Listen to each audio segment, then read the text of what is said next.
Tonight is senior night, where we will honor the seniors from both of our teams. First, I'd like to ask the seniors from Salem to make their way out of the dugout to the first base line so the fans can acknowledge them. Catcher, Ben Boudreau.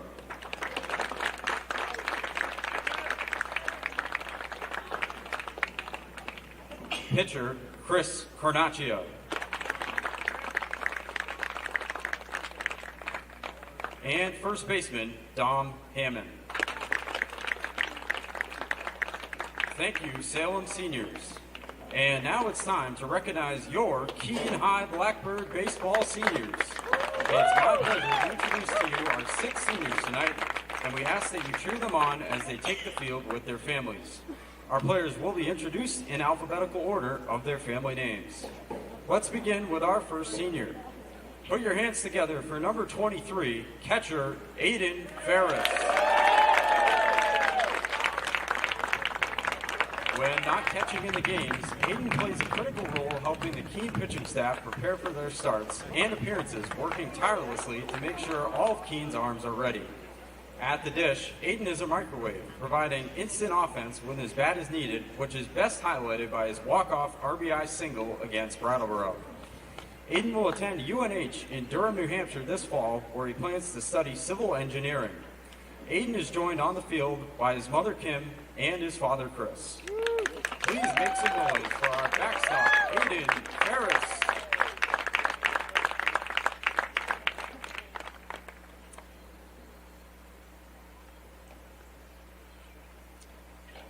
Next, please put your hands together for number 1, second baseman, Jet Giza. Jet's buttery glove provides excellent defense up the middle for the Keene infield, and his sweet lefty swing has helped power the Blackbirds this season, highlighted by a 2-for-2, 2 RBI performance at Manchester Central West.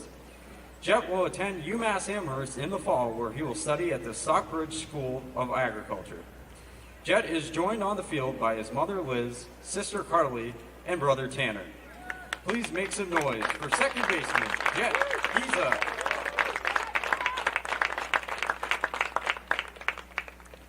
Next up is the first of our 3 captains, number 12, third baseman and pitcher, Brock Haynes. Brock has held down the hot corner with some stout defense this year, including a gravity-defying play to get out at home against Brattleboro. Brock bats third in the heart of the Blackbird order and is key to the offensive attack, highlighted by his grand slam home run against Timberland. Brock has also been excellent on the mound this season as a key reliever for the bullpen. This fall, Brock will be doing a postgraduate year at the Winchendon School in Massachusetts, where he will continue his academic and baseball career. Brock is joined on the field by his mother Kim, his father Blackbird assistant coach Mike, and his grandparents Sharon and Charlie Stone. Please put your hands together for Brock Haynes.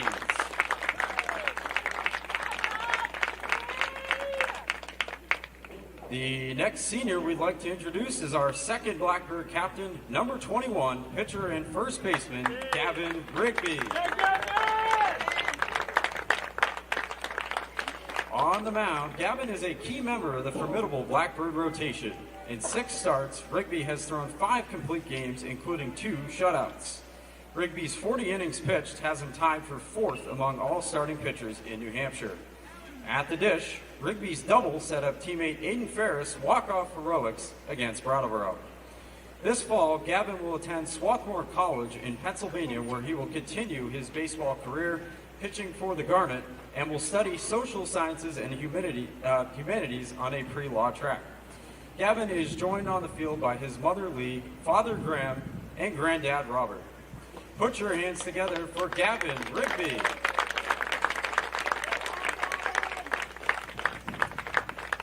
Next, please give a warm welcome to number 17, pitcher Cam Tinnen.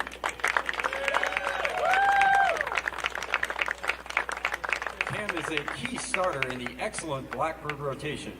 Cam is ready to throw whenever and wherever his team needs him as a starter or reliever.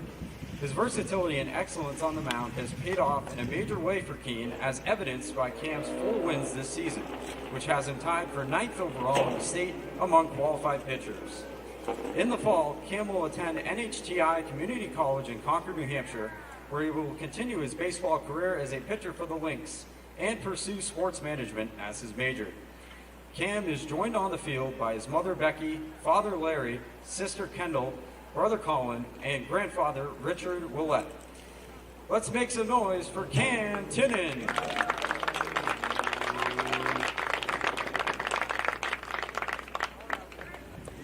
And now it's time for our final senior and final Blackbird captain, number 15, pitcher and first baseman, Zachariah Whitney. Zach is a force on the mound and key member of the Blackbird rotation, as evidenced by his opening day complete game win against Bedford and his last outing where he threw 4 scoreless innings in a win against Portsmouth. Zach bats second and is batting over 300 to pace the Blackbird offense, and he's made some acrobatic and athletic plays at first this year on defense. In the fall, Zach will attend Elevate Baseball Academy in Delray Beach, Florida, where he will continue to develop as many skills as he looks to play at the next level. Zach is joined on the field by his mother, Alyssa Thomas. Please put your hands together for Zach Whitney.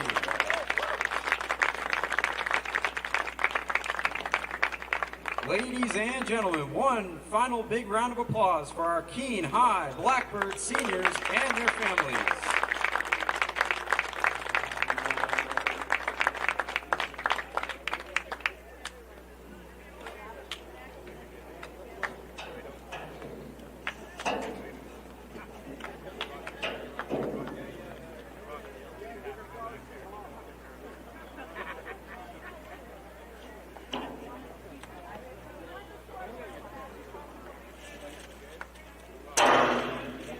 Como muestra en los Angels, como digo el palo tiempo de los Rangers, que en 2012 yo lo saco y suena Danger, prende el autotune que voy a detonar, la última gira de ustedes fue una escolar, fiesta patronal, ¿quién me va a destronar? Thunder y Lightning si salió.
Good evening and welcome back to Alumni Field for senior night as the Keene High Blackbirds host the Salem High Blue Devils. Hello again, we're glad you could join us for another presentation of Keene High Baseball tonight. I'm Ryan Goodwin. The Blackbirds are looking to get back on track as the playoffs approach next week, as it's been a rough couple of games recently. On Monday they fell to a heavy underdog in Alvern here at Alumni, 7-5. Errors really cost them in that one. Yesterday they lost 5-4 on the road in Merrimack. They had a chance at the end to take the lead in the 7th, but fell just short. They need to get back in the win column today if they don't want to fall further in the Division I standings. They're currently 9-6 in that area. Salem, meanwhile, has not had a great season up to this point. They sit 18th in the standings and outside of a playoff spot at the moment. They beat Concord High a day ago to improve to 5-13. And a victory tonight over Keene for them would mean a lot, especially on Keene's senior night. Keene will take on Salem here in just a few moments, but before we get to the first pitch, we'll take a look at the Blue Devils lineup. Leading off for Salem, it's Elias Mercedes. He's in center field. Aaron Mason is at third base, batting second. Owen Doherty is the catcher. He bats third. Dom Toscano DHing today. He bats fourth. Dom Hammond plays first base. He bats fifth.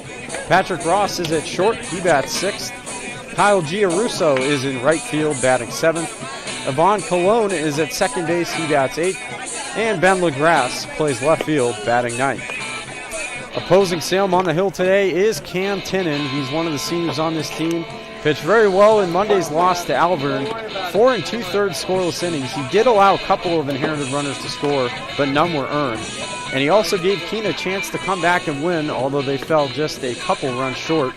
He'll look to keep this Blue Devil offense at bay this evening and earn his 5th win of the year as well. Currently, he's tied for the 9th most victories with 4 among qualifying pitchers in New Hampshire. So about ready to get it going on senior night. The lights will come on probably about midway through or maybe even a little earlier in this game. Cam Tinnen with a conference with his catcher, the freshman Miles DeRogers. And here is Elias Mercedes to lead off for the Blue Devils, looking for their 6th victory of the season. Keene looking overall to get their 12th. And in Division I play, it would be their 10th. Tinnen winds, throws. The first pitch is hit in the air to left. Back on it is French. He's not going to get it. It will one-hop the fence. Braden French gets it in quickly back. It's cut off, but that is a leadoff double for Elias Mercedes, and it didn't take very long. One pitch, and he's aboard here in the first. This was a problem, of course, for Keene on Monday, was falling behind large early. And now here's Aaron Mason, the third baseman. Already in an RBI spot here in the first against a pitcher who's been tough this year. That one will miss outside, ball one.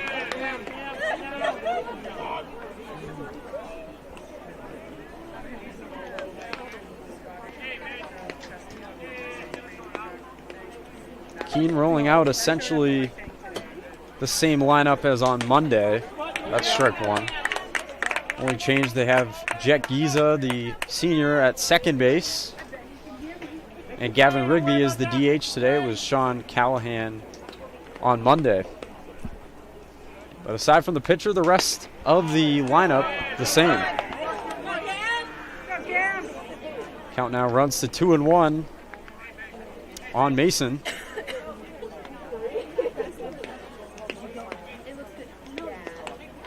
Mercedes with a decent lead at second. That one up high. If Mason reaches, it'll be first and second. Owen Doherty, the catcher, is on deck. It'll be an early spot, early chance for Salem to draw first blood. Ball 4. So Tinnen walks his first batter of the day, and now it'll be first and second with nobody out. The aforementioned Doherty.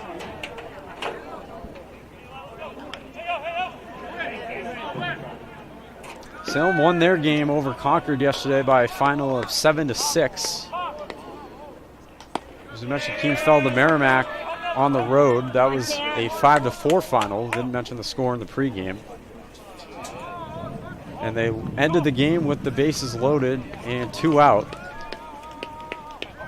1-0. That one will find the plate for strike 1.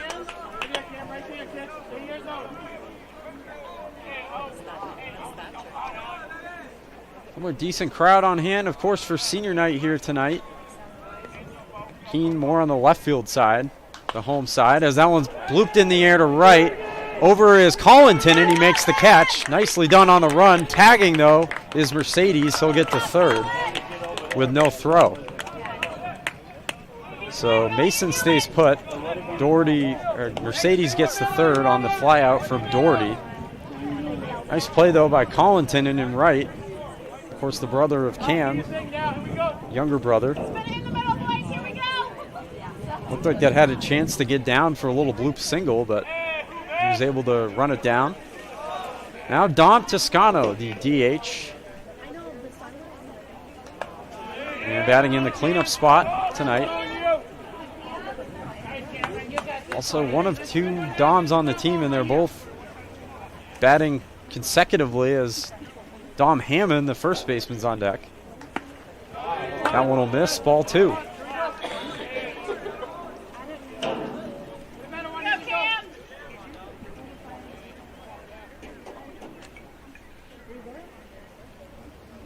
Tinnen fires back over to first, not in time. They'll check on Mason. Love a double play ball right here if you're Cam Tinnen. That one will miss, ball 3. So he's a pitch away from potentially loading the bases. In the first, it's still only 1 out. See if he gives him anything here. That one is right down the plate. Keene beat Salem a year ago. He was on the road in Salem. It was 1-0. Blackbirds won a pitcher's duel, as that one is also in there for strike 2, and the count is run full. It's a pitcher's duel between Cooper DeSheen, who we'll see on the hill for Salem today, and Gavin Rigby, who's, of course, DHing today. Blackbirds won it, though, 1-0. It took 8 innings. Foul back. The count remains full. He's trying to come all the way back here on Toscano.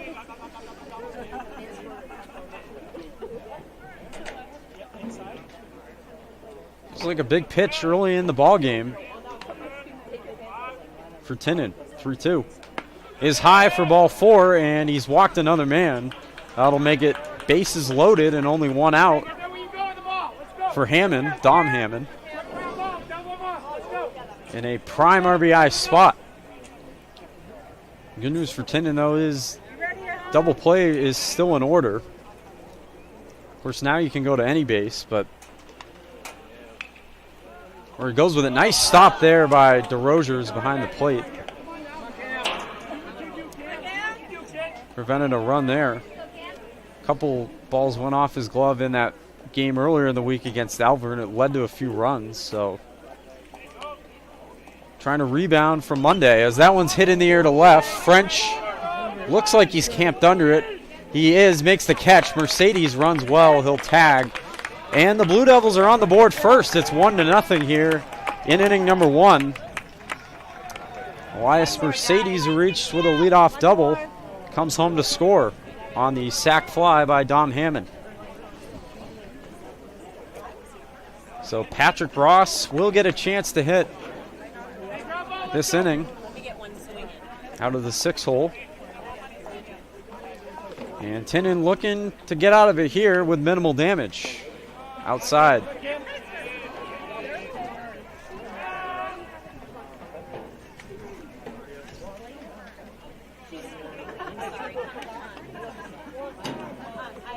So Mason at second, Toscano at first. That's strike 1. Blackbirds had a clean first inning on Monday evening's game. Allowed a couple, though, in the second, and then the big inning for Alvern was the third. They allowed 5. And that made it 7-0. The Blackbirds would claw the way back to make it 7-5, but could not complete the comeback effort.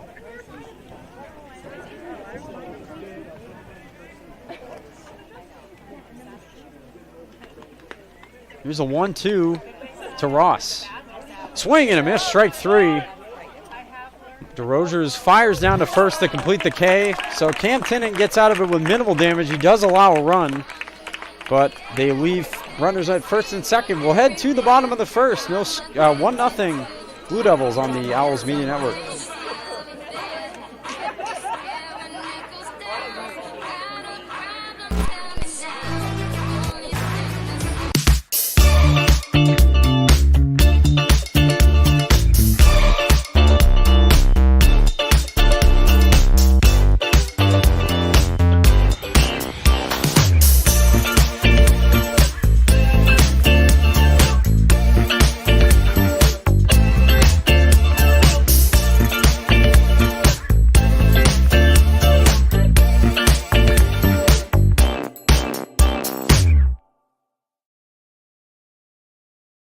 Your next Ford is waiting at Monadnock Ford. Right now, get a great offer like this on your next new Ford. See these offers and more at MonadnockFord.com. Monadnock Ford, home of the low price tire guarantee and your local Ford and used car retailer. Voted Keene's best.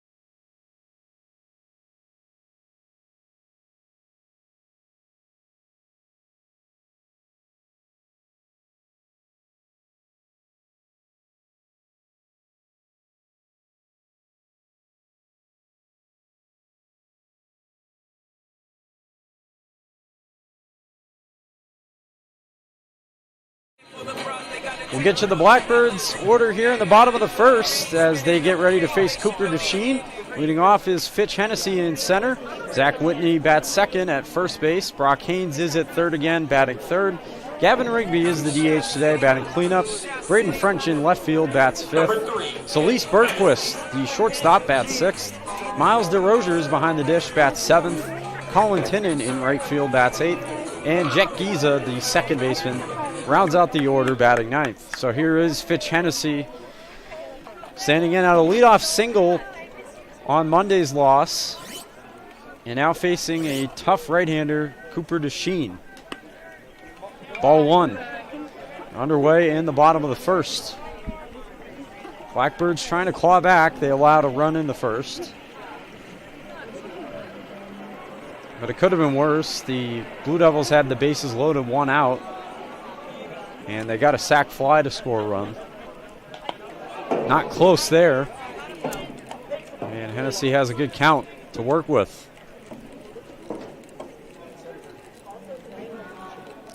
Took the Blackbirds a while to figure out Alvern's pitcher on Monday, as that one's fouled back. Logan Casey. They did start to figure him out in that game around the fourth inning, where they plated a run, and then they plated four more in the fifth to draw to within two, but could not push anything across in the sixth or the seventh. And that was the game. 2-1 from DeSheen. Strike two.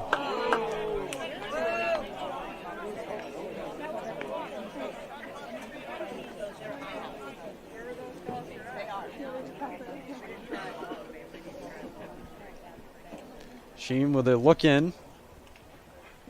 He's ready to make the 2-2 to Hennessy. Strike three called, and Hennessy doesn't like it, but that is K number one of the day for Cooper DeSheen, and there's one down in the first for Zach Whitney. He once again at first this afternoon.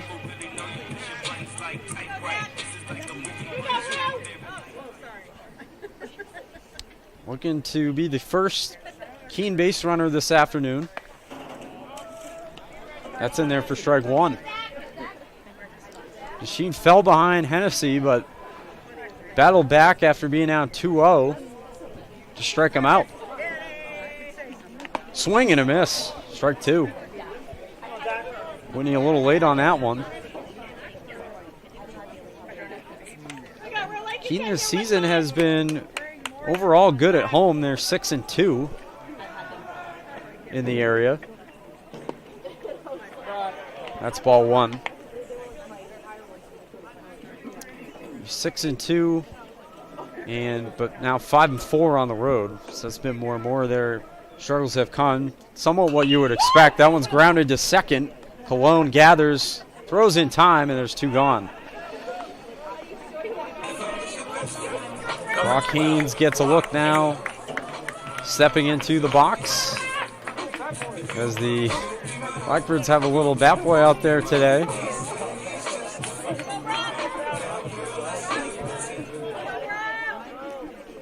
Haynes, I believe, was the last man to hit yesterday in the defeat. Again, with the bases loaded and two out, just unable to come through there, but he looks to have a good afternoon today. Bounce back. He falls behind Keene 0-1.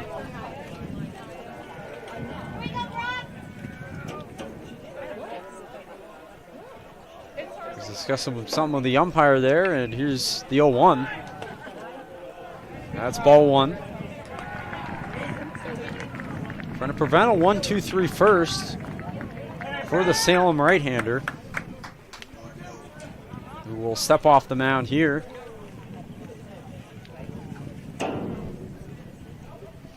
Keene in game one had the first base dugout. They moved back to their conventional third base dugout now this evening.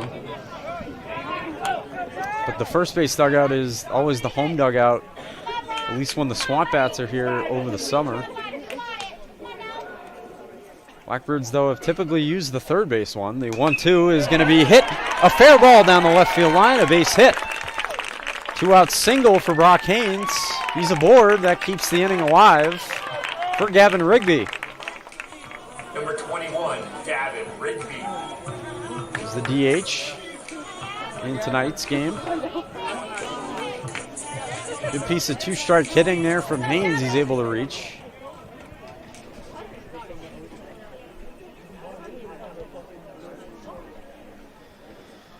It's the inning to Rigby.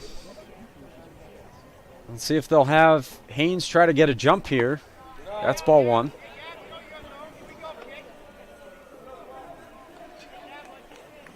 Rigby's made many starts for the Blackbirds this season, especially on, it's been much more of a pitcher. Using them though in the lineup today.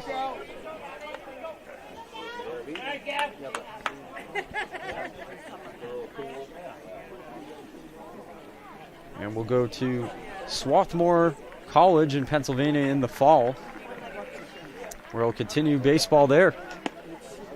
That's ball one. Ball three, excuse me. And it's 3-0.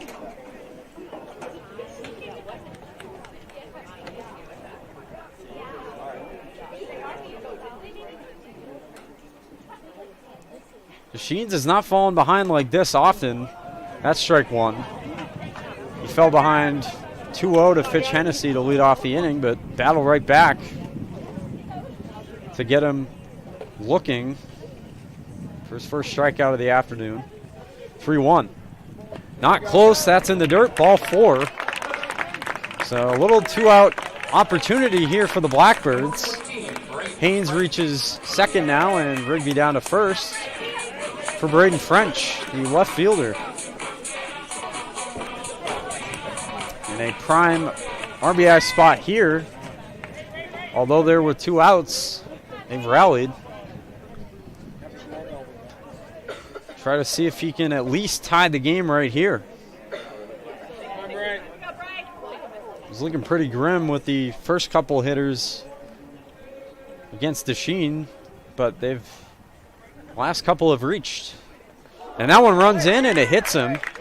That will load up the bases. So both teams now have loaded the bases here in the first inning.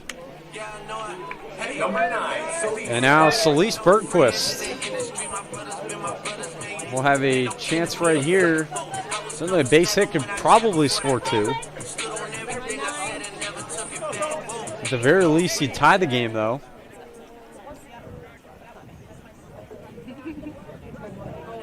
Certainly good what we're seeing right now out of Keene. That game against Alvern on Monday, they really struggled with Casey. Up until that 4th inning, they really couldn't get anything going off of him. Had a tiny chance in the first of that game. Didn't come to pass. And Keene once again is behind 1-0. That one's not close either. Haynes is getting a decent lead at third. Of course, he's not being held on super tightly there by Aaron Mason. And French also at first, getting a decent lead as well. That one catches the corner for strike 1. Still a good hitter's count here, though, for Bergquist.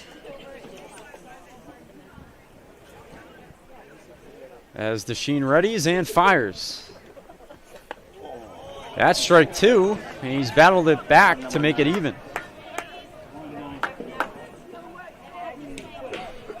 See if Bergquist can do anything here with the bases loaded, 2 out, and a 2-2 count. Incoming. Here's the pitch. It is going to be popped up, but well foul over the first base side, right in front of the Salem bullpen. Last night a few nights ago it was the Blackbird bullpen. And usually the home bullpen. So we'll have another chance here to drive in a run or more.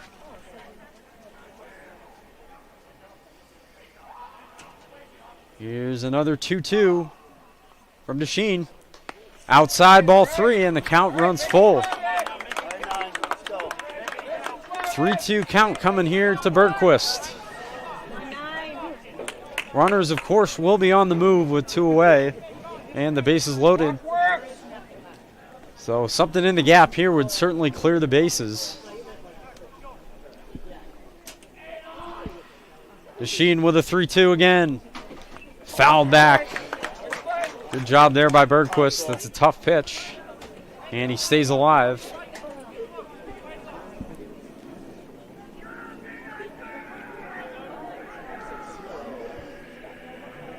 Looking to drive something here.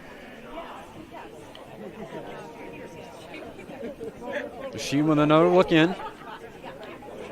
Another full count pitch. It is going to be popped up. Doherty, the catcher, over. Mason is also over. He calls it off, and he makes the catch. That will retire the side. So the Blackbirds get something going with 2 away, but cannot cash in on the scoreboard. We'll head to the second. 1-0 Salem on the Owls Media Network.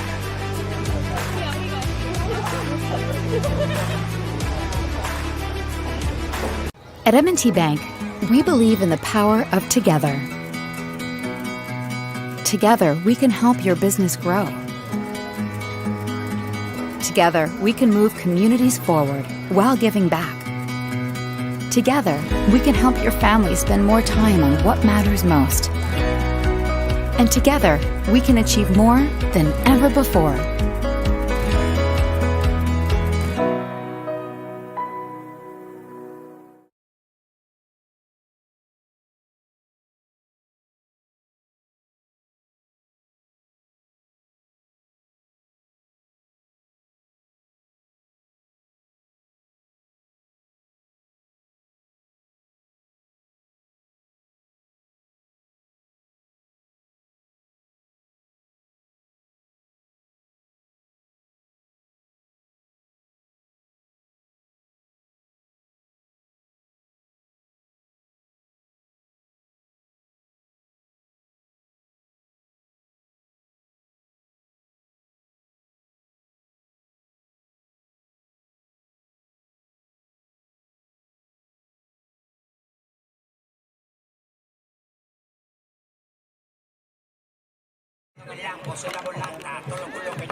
Salem will have the bottom third of their order up here in the top of inning number 2. Kyle Giarusso, the right fielder, leads off against Cam Tinnen, who struggled a bit in the first, although got out of some one-out bases loaded trouble with minimum damage.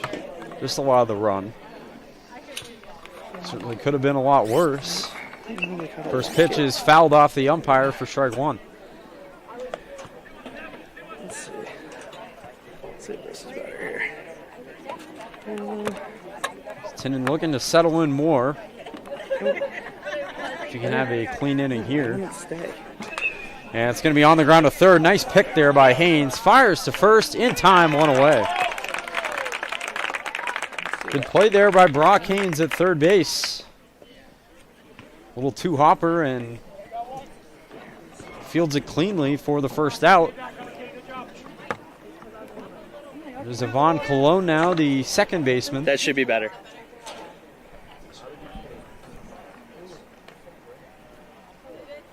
Goes after the first one, comes up empty. He was early on that swing. So Tinnen working ahead here.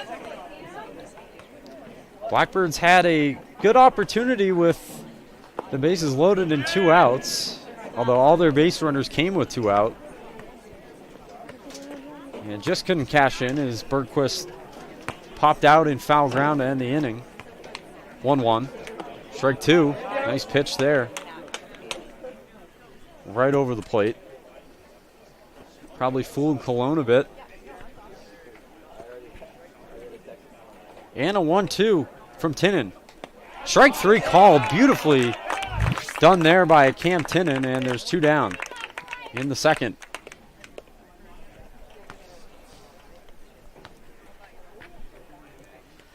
So now Ben LaGrasse, the left fielder, also the number 9 hitter, so see if Salem can get it back to the top of their order in the second. And he takes ball 1 up and in. Here's a 1-0. Swing and a miss. Big swing there. Coming up empty. Was LaGrasse. Blackbirds looking for their 7th home win of the year. Swing and a miss. Big cut there, and that's strike 2. Tinnen's been doing a really good job this second inning, getting ahead of hitters. Something he struggled with more in the first. He settled down nicely, and he strikes out LaGrasse for the final inning of the top of the second. We'll head to the bottom half. Still 1-0 Blue Devils on the Owls Media Network.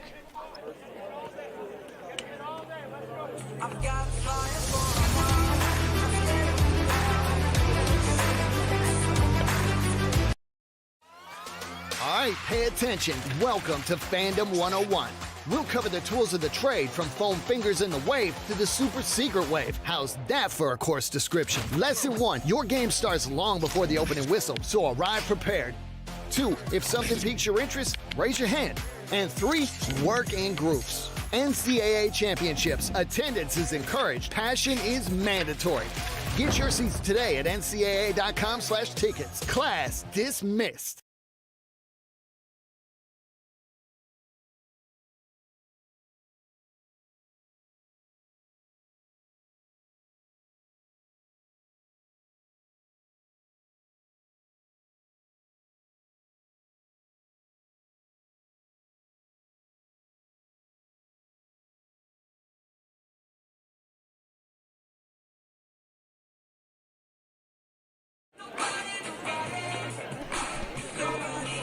Blackbirds will also have the bottom of their order due up here in the second. Miles DeRogers, the catcher, will lead off as Cooper DeSheen gets his final few warm-up tosses in. Hat's been flying off a few times for DeSheen after some of his pitches. Keene looking to snap a currently 2-game losing streak. Just goes back to, of course, Monday's game. But overall, due to weather last week, this is when this game was supposed to be played. Actually, exactly a week ago, last Thursday. So Blackbird's last win came 10 days ago now, May 13th. 8-0 victory over Dover at Dover High School. Desheen, first toss, outside.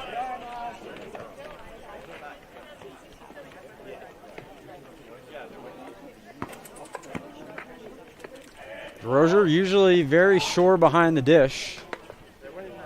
Takes strike one. One of the top-ranked catchers in the state of New Hampshire, as we mentioned on Monday. And only a freshman on this Blackbird team. And he's going to hit that one in the air to right for a base hit. Leadoff single for Miles DeRosiers. Now here's Colin Tinnen, his other freshman teammate, in right field. And Tinnen also pitches quite a bit. He's expected to pitch over Memorial Day weekend on the road. There's a strike against Londonderry High School in the JV game.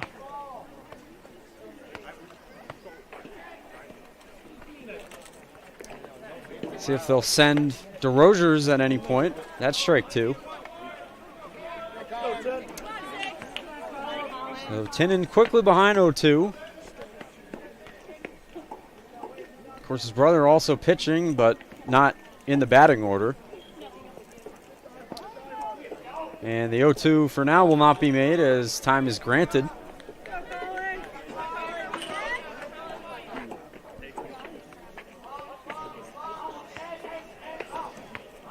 Here's the 0-2. That one skipped in the dirt, ball one.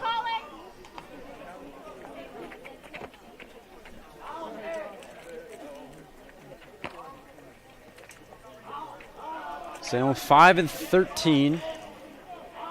A 1-2 is going to be hit through the third baseman's glove. That's Mason. And for a base hit in the left field, right under his glove. It's hit somewhat sharply, but the Blue Devils third baseman not able to come up with it. Now is Jet Giza, today's second baseman, and also a senior. So an even better opportunity in the second here for Keene, as nobody out and a couple base runners, both on singles. As they now out hit Salem 3-1. Giza shows bunt, pulls it back, and takes ball one. So it wouldn't be a bad idea here. Try to lay one down that third base side. Either the first or third base side. Those are the toughest angles to try to go to second, get the lead runner. You also have to be able to deaden the ball enough as well.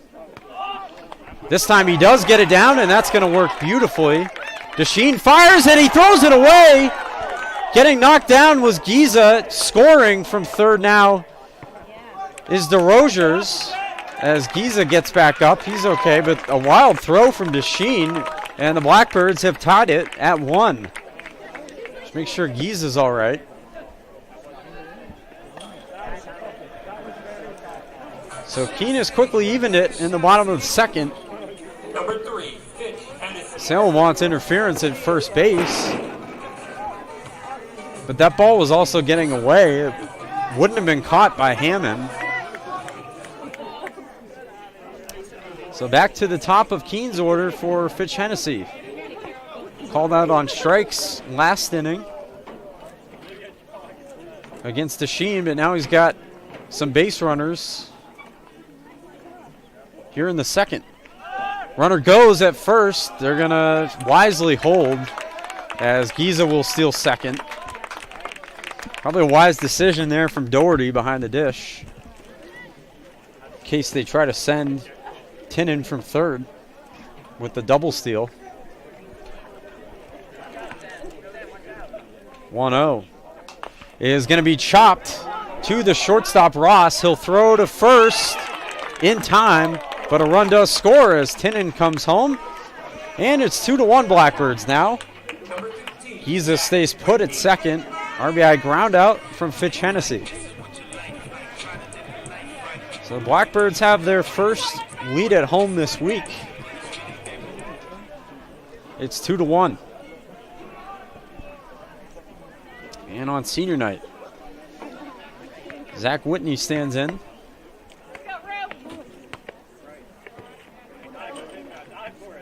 And he's going to hit one in the air to left. Back on it is LaGrasse. At the track, at the wall, it's gone. A home run for Zach Whitney on senior night. 2-run bomb from the Blackbirds' first baseman. And they open it up. It's now 4-1. Effortless on that swing. Couldn't tell initially if it had enough to get out, but it sure did. To left field here at Alumni, and it's 4-1 Blackbirds. They have pulled away a bit here in the second against Salem. And also the first home run that we've seen here at home this week. We're always bound to see a few here at Alumni, given the dimensions, especially in that right center area. That one though out to left field, more towards left center. It's now 4-1, so Desheen all of a sudden now trails by 3, and so do the Blue Devils.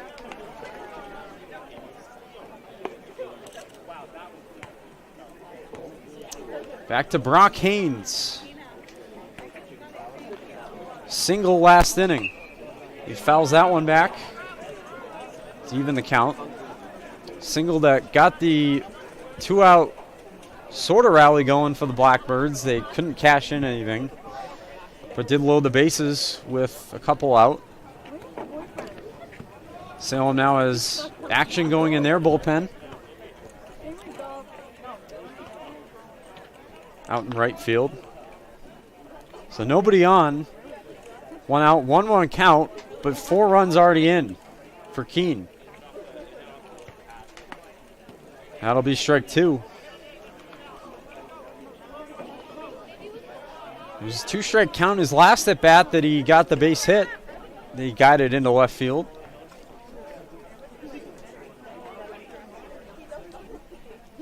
One, 2. He's going to fist it over the first baseman's head for another base hit. Just over the head of Hammond. Beautiful swing there from Haynes. Little 2-strike poke the other way. There's Gavin Rigby now. The Blackbirds' offense is certainly a lot more awake today than they were on Monday. I mean, they did come to life late in the game. But already 4 across in just the second inning. And already second at bat of the game for a lot of these hitters, including Rigby, as he takes strike 1.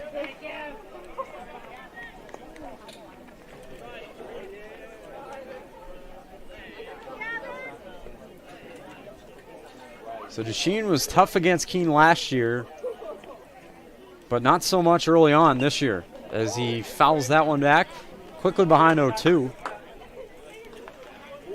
He catches that one with his bare hands on the toss back from the ump. So Haynes is aboard at first, now 2 for 2 with a couple singles.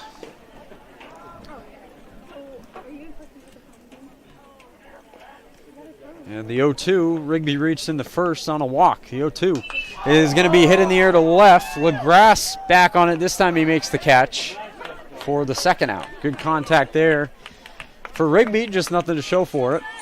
And there's 2 gone.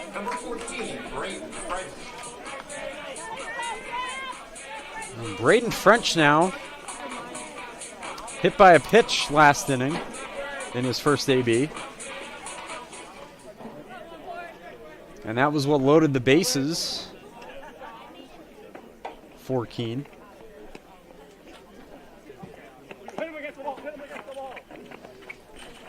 First pitch off the plate.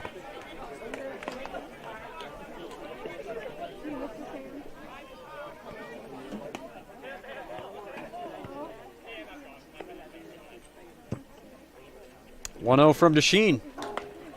Not close there. That one ran in, and that's ball 2. Good hitters count here for French. See if they'll try to get Haynes running at some point. Still at first. Stays put for now, and that's strike 1.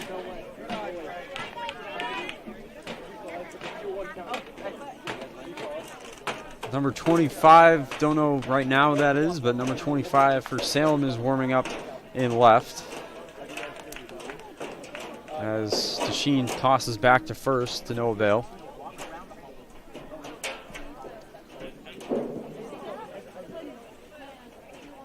And now he'll come home with the 2-1. It's going to be hit to left. LaGrasse back on it. It's over his head. He misplays it. Haynes rounding second into third. He's going to get the stop sign there, and that is a 2-out double for Braden French. First hit of the ball game for the Blackbirds left fielder. And another RBI spot, once again with 2 outs for Celise Bergquist, who popped out on a full count pitch last inning with the bases loaded and 2 out. Well, Grass has been seeing a lot of action over in left field. Of course, the home run ball that got out off the bat of Whitney. Just a lot of fly balls, though, in that general direction today. First pitch, strike 1 on Bergquist. So Haynes at third, French at second. Both reached on hits. Haynes had a base hit. French a double to get him there. Swing and a miss.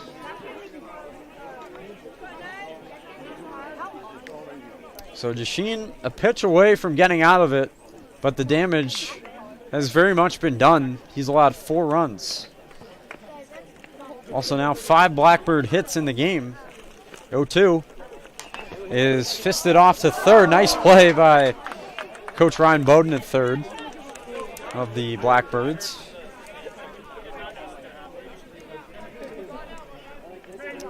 Bergquist will have at least one more chance here to drive in a run or 2. Base hit would likely score 2. 0-2. Swing and a miss, strike 3 on an off-speed pitch. Keene gets him, but as mentioned, the damage has been done. The Blackbirds surge in front with 4 runs to lead it 4-1.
Top half of the third inning, Cam Tinnen now works with a 4-1 lead thanks to Zach Whitney, the first baseman, who powered out a 2-run shot to push the Blackbird lead to what it is now to 3.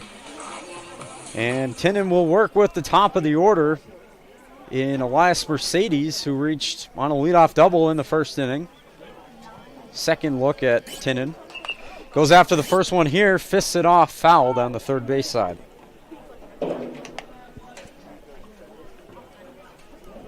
Mercedes would come around to score the only Salem run to this point on a sac fly, which came off the bat of Dom Hammond. Fists that one off again. That's foul.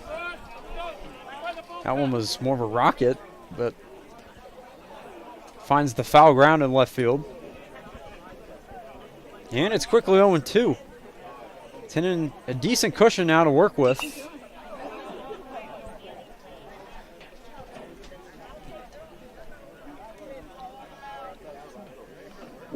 Mercedes stays alive for at least another pitch, as Tinnin looks to put him away. 0-2 is going to be hit hard to the second baseman, Giza. He can't field it cleanly and now has no play. Kind of a tough hop there at second base. And because of it, Mercedes is able to leg out an infield hit to lead off the third here. So he's now 2 for 2. For Aaron Mason, the third baseman. Mason walked in his first plate appearance. See if Mercedes will run from first as the Blue Devils try to claw their way back in to the ball game after allowing the 4. He goes after that one, pops it up. Haynes running over in foul ground. He will not have room.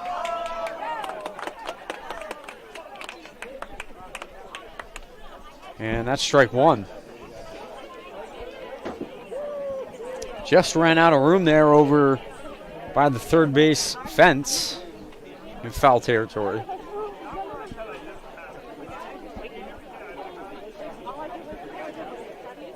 One. Runner goes. The throw from DeRozier. Beautiful one. It's not in time, though. Just not in time, as Bergquist was not able to apply the tag. He might have gotten in under it, though, anyway. So stolen base for Mercedes. He's now at second. 2-1. It is going to be hit in the air to left. French running after it in foul ground. He dives, can't make the play. So that is a loud strike 2. Almost had it, just out of the reach of his glove. Probably not even an inch. But luckily a foul ball, so it's just a strike.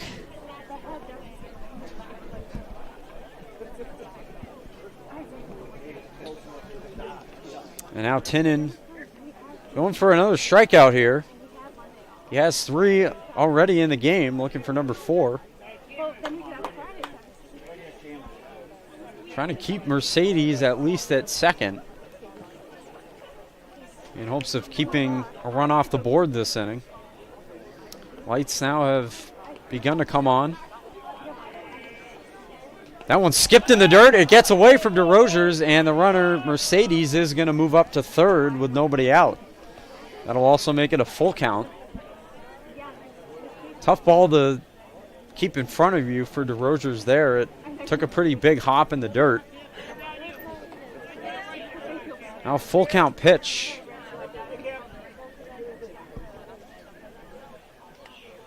Three-2 is hit in the air. It's popped up over the left field side again. French, though, is once again going to have no play. So remains a full count to Mason.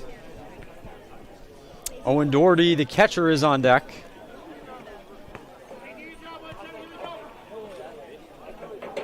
Tinnin trying to put him away. Another 3-2, not close, ball 4. So that's another walk allowed as well. I believe he's now allowed 3 free passes to go along with the 3 strikeouts, so.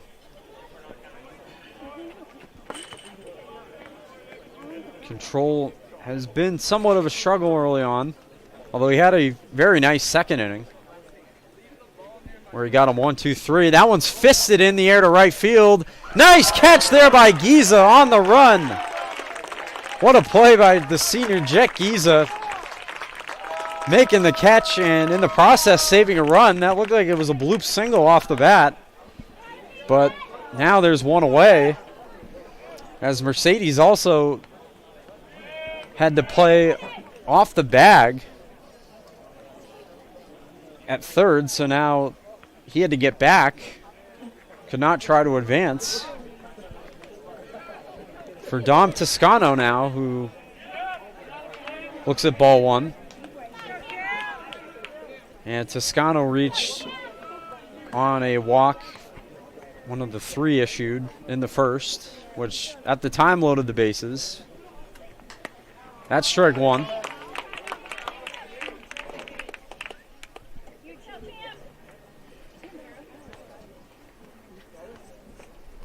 Runners at the corners, now 1 out for Cam Tinnen. Foul back, and it's 1-2. A big spot to get a strikeout here. Strikeout or certainly a ground ball right at somebody. Could still turn 2. We'll get a quick conference here. DeRozers and Whitney both come in, the catcher and first baseman.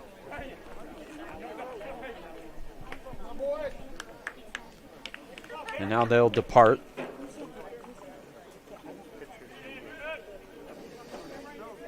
So Mason is at first.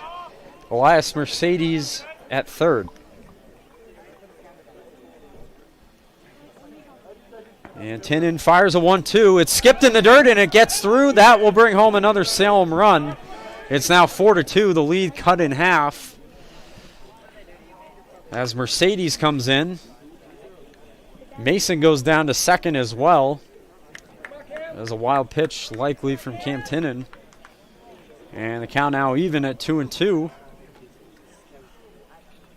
So Salem certainly not going away in this one. They make this a 2-run ball game. And a chance for more now with Mason in scoring position.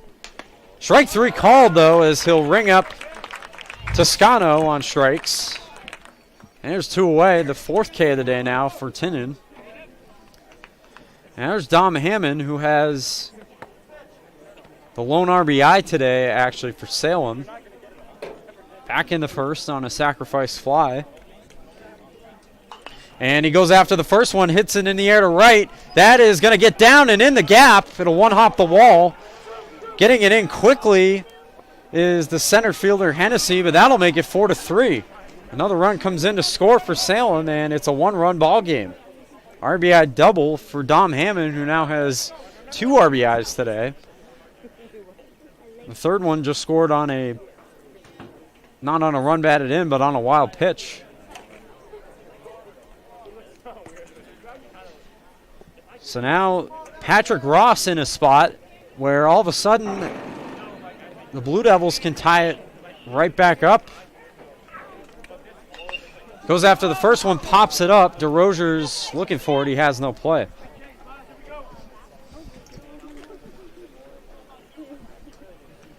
Tinnen, of course, worked 4 2/3 scoreless against Alvern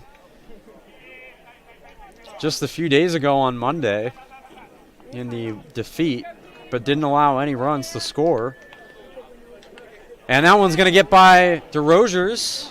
Runner's going to move up to third now as Mason will take a wide turn as well, but holds up. So now just 90 feet away, the tying run for Salem in the top of the third. Right after the Blackbirds put up 4 and got out to a 4-1 lead. 1-1. Nice stop there that time. Certainly saved a run.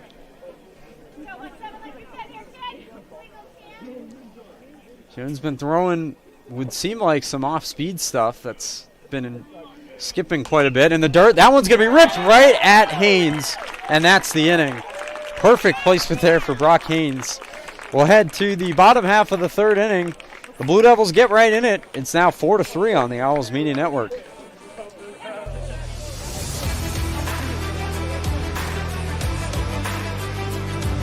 At M&T Bank, we believe in the power of together.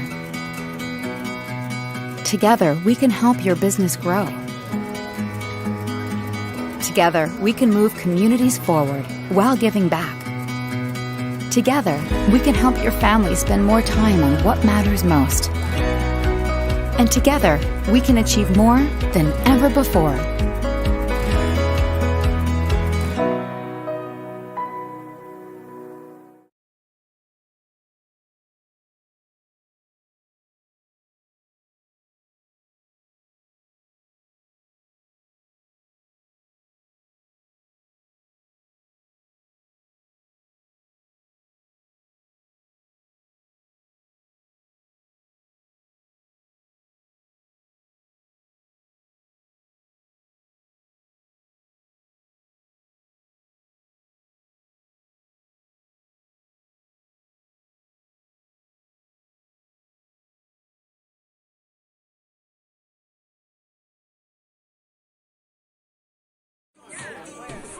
Bottom half of the third, Keene High trying to answer a 2-spot from Salem there in the top of the third, as the big hit came from Dom Hammond, who's had a pretty good game overall. He's got a couple RBI, both runs that have been driven in. An RBI double there, and that puts the Blue Devils only behind by a run now. So after they fell behind by 3, they get a couple back, and now here's Miles DeRosiers, the catcher.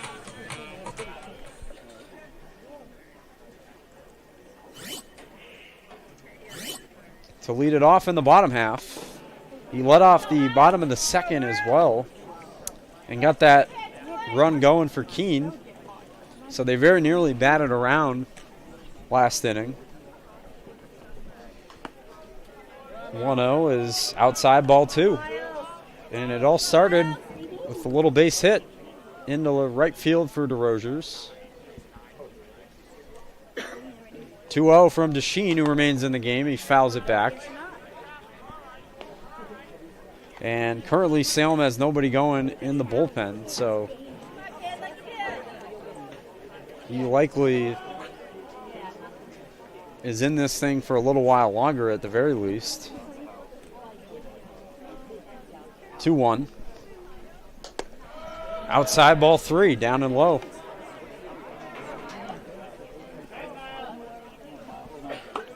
Good pitch to hit right here for Whitney.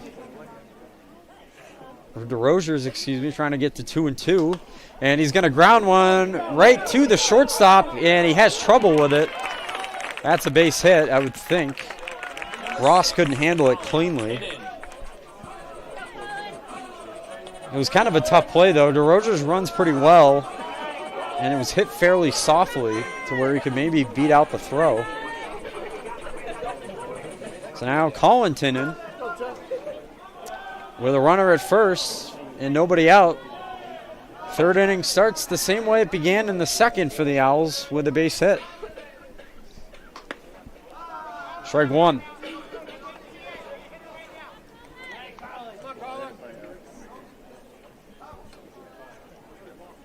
So DeSheen is back out there, but he came close to allowing either 5 or 6 runs as well last inning. Nice stop, though, by Doherty behind the plate. So that evens the count. And once again, number 25 for Salem will appear get back out to the bullpen and going again, as they both walk out there right now. The 1-1. Foul back. Big swing there from Keene's right fielder. Comes up empty as he fouls it to the screen.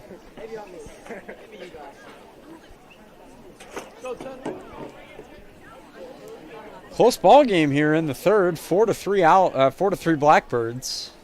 Almost made the Howell mistake again. 1-2. Misses high.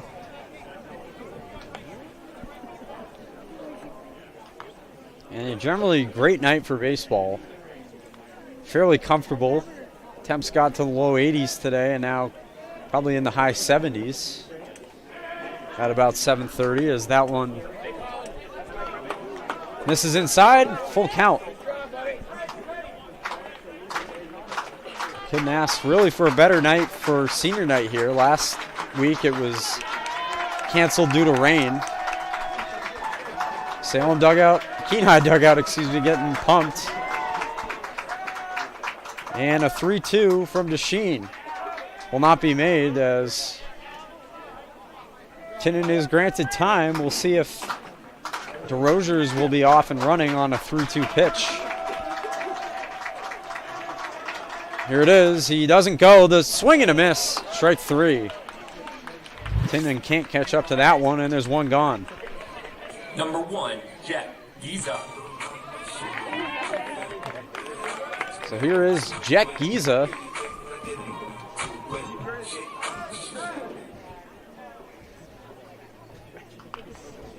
Giza 0 for 1. Did make a nice play in the field, though, as that's hit on one hop to short, to second for 1, on to first, no throw.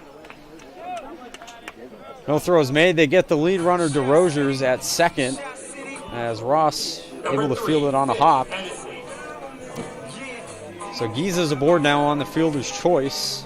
Yeah, that gets it back to the top of the order for Fitch Hennessy for already his third at bat. Only in the third inning. So he's had some chances early on. First pitch to him. Strike 1. Right down the heart of the dish.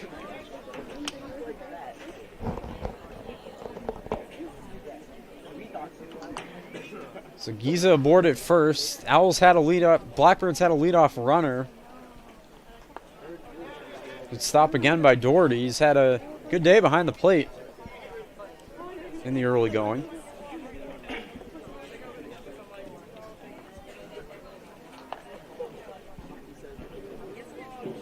And DeSheens with a 1-1.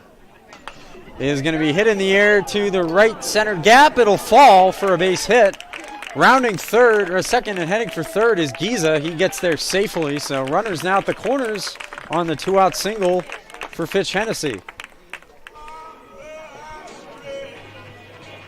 Just able to drop between Mercedes and Giarusso in center and right. So that's a nice thing if you're Fitch Hennessy, and a base hit. Another chance for Zach Whitney, who cranked a 2-run homer his last at bat. Certainly don't expect them to hit another one here, but you love it if you're Keene. Stretch the lead back out again. But even a base hit here would be nice. At least get a run back. And give yourself more of a cushion on defense.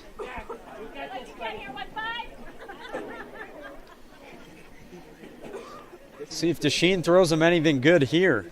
First pitch, he's going to show bunt. Runner goes. The throw is going to second. Not in time. So Hennessy steals second. Giza will stay put at third. Good job by Patrick Ross to back up that throw at short. Because if that got through, that'd mean a run.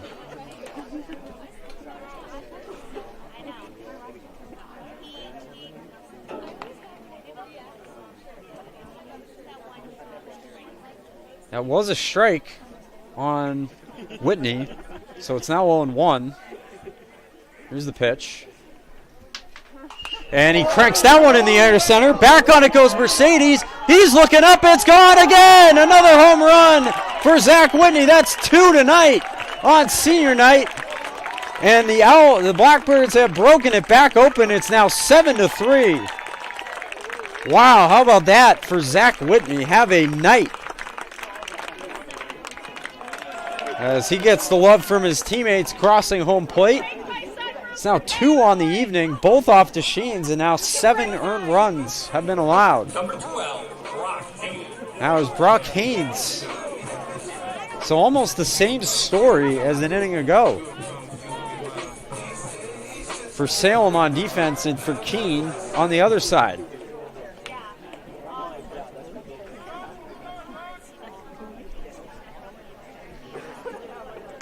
And you get anything out to center field, especially also right center here, you never know.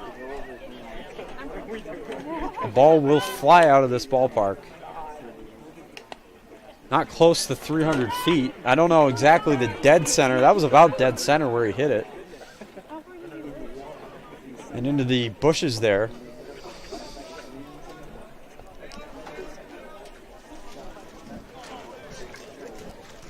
So now 7-3. Keene has a much healthier lead to work with once again.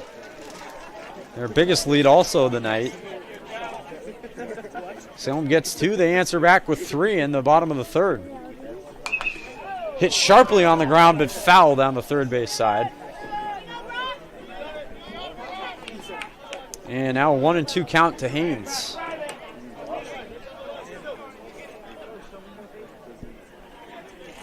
Two home runs for Whitney on senior night.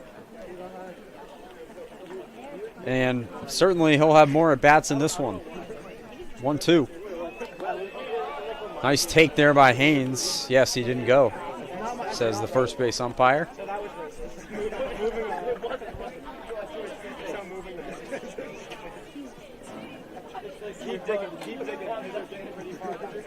Here's a 2-2 from Keene. Well outside, ball 3. Count is full. Haynes 2 for 2 with a couple base hits tonight. Already looking for his third. And a 3-2 count. So if he doesn't get something here, he'll be on base for the third time in general. 3-2. Is going to be grounded to third. Mason has it. Fires to first. That time it's in time, and the inning is over. But not before Zach Whitney strikes again. A 3-run bomb to center field to put the Keene High lead to 4 on the Owls Media Network. Curious about the awesome talent Kelly has? Well, here are some robotics specialists. This group works in telecom on 5G. They work on autonomous vehicles. Those are education professionals. Oh, and system analysts, contact center reps, biologists. There's data scientists, substitute teachers, mechanical engineers, not to mention people who work on-site and off-site. Kelly's got top talent in specialized and emerging skill sets, ready to help your business prepare for what's next.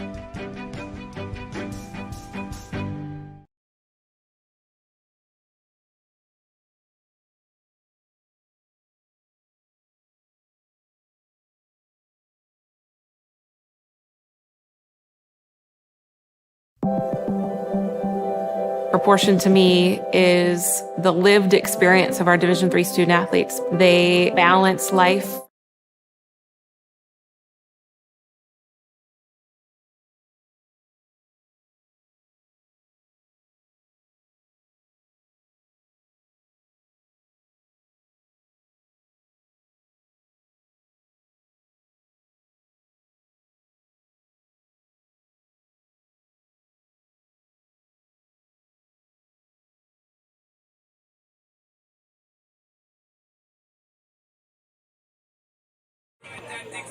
Zach Whitney clubs his second home run of the night to give the Blackbirds now a 4-run lead, heading to the 4th. So once again, another big cushion for Cam Tinnen to work with on the hill,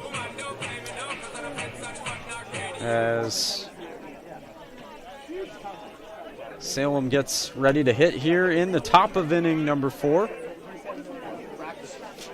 The right fielder Kyle Giarusso leads off.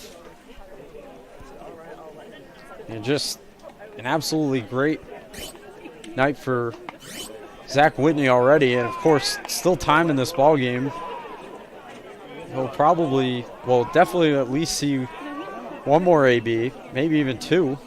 Swing and a miss there from Giarusso, and that evens the count. But what a night to have it on, too. The official senior night for the Blackbirds. And that's ball 2.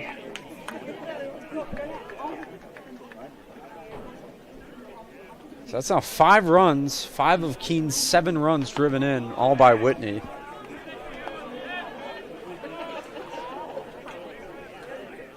Very impressive, especially to the left center, even more center field area of the ballpark where he's hit them. Of course, not a super deep part of the park, but also not the shallowest part of the park either, where we see a lot of home runs here. The right center area. And Tinnen with a full count. And he's going to walk Giarusso to begin the 4th.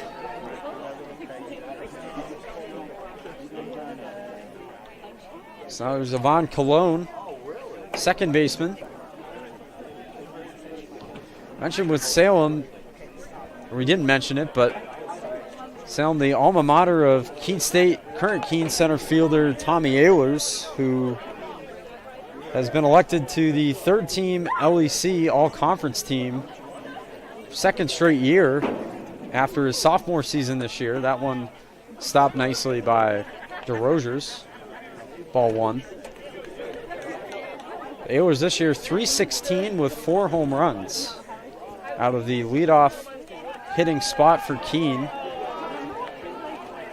And we also found out a couple weeks ago he's going to be playing summer ball for the Nashua Silver Knights, a member of the Futures Collegiate Baseball League. Features other teams, including the Brockton Rocks and the Worcester Bravehearts, to name a couple.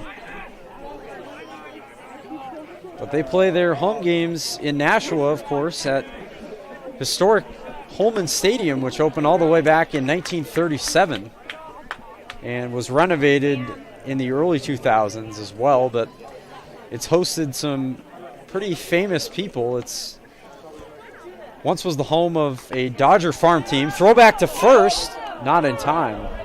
Quick snap and throw by DeRozier's. He can't nab Giarusso as it's now a 2-2 pitch coming from Tinnen. But a Dodger farm team used to play there back in the mid to late 1940s, and it hosted the likes of Roy Campanella and Don Newcomb. 2 Hall of Fame players, and of course very famous members of the 1950s Dodgers and early 60s as well. Back when the team was still in Brooklyn and then eventually moved to Los Angeles. So that should be fun, certainly for him. And it was, of course, also played football. He's a multi-sport athlete. Football, might have ran track as well. And then baseball, all at Salem High. Another 2-2 to Giarusso. It's going to be on the ground to second. Could be 2. Giza bobbles it, though, again. And the throw is not in time at first. So another trouble, more trouble for Giza defensively at second base. He did make a nice diving play to rob the Blue Devils of a run at the time. But other than that, he's bobbled a few grounders. And now it makes it first and second for the number 9 hitter, LaGrasse, the left fielder, who's been busy on defense. He shows bunt, fouls it back to the screen for the first pitch, first strike. Holman Stadium in Nashua has also hosted a number of concerts as well. Doesn't really anymore, but many famous musical talents have also played there in the past. It's really a cool atmosphere to play in for Ehlers. That's ball 1 from Tinnen. Tinnen did allow leadoff walk, but then he got a grounder right to second, and it couldn't be fielded cleanly. I think maybe they probably could have gotten an out of that. That's bunted down the third base side, but it's going to roll foul. So LaGrasse can't get it down once again. And it's now 1-2. We'll see if they leave the bunt on with 2 strikes.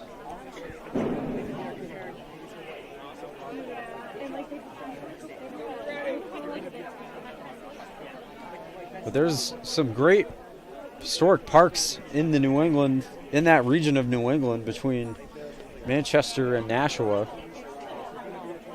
Nashua also has Stello Stadium, which hosts football as well. That's a very nice park. And then, of course, you have Gill Stadium in Manchester, which opened, I believe, sooner than Holman. Might have been in the 1910s. But that's seen Babe Ruth play there at one point. And in 2004, it hosted the AA minor league New Hampshire Fisher Cats for their inaugural season before they moved to their current Delta Dental Stadium the following year. Tinnen will have a 3-2 here to LaGrasse. And it's hit in the air to left center. French on the run in front of the track. He's got it. Makes the catch for out number 1, a loud out number 1. Throw is at least stopped by Bergquist at short. So that's a big out number 1. Although LaGrasse gave it a ride. Luckily it stayed in the yard. Back to the top of the order for Elias Mercedes, who has reached base twice, both on hits. Double and a single. Strike 1.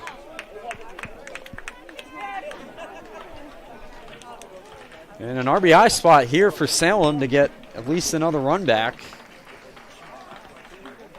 They have not gone down quietly. Nice stop by DeRozier.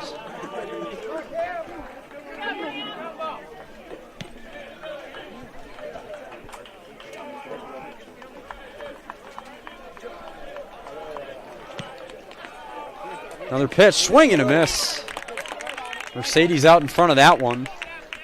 Something off speed, and it's 1-2.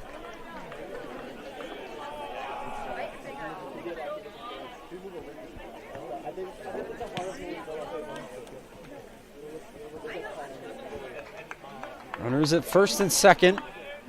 Giarusso at second, Colon at first. 1-2. Foul back by Mercedes. He'll stay alive. It's a good play out there in left field by Braden French. Able to run down that fly ball right in front of the warning track. Might have been on the lip of it. On that long fly from LaGrasse, his counterpart on the Salem side. 1-2. Hit in the air to left again. French has been busy. This time it's a more conventional play. He makes the catch for out number 2. So a couple flyouts after the first 2 men reached, and there's now 2 down. And Tinnen trying to work out of this jam with nothing allowed in the 4th.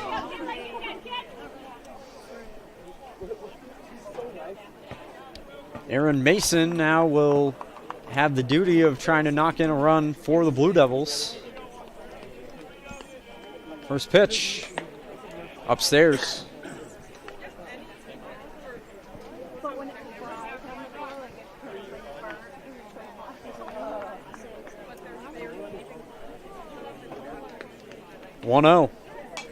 There's going to be foul back over the box here. And that evens the count.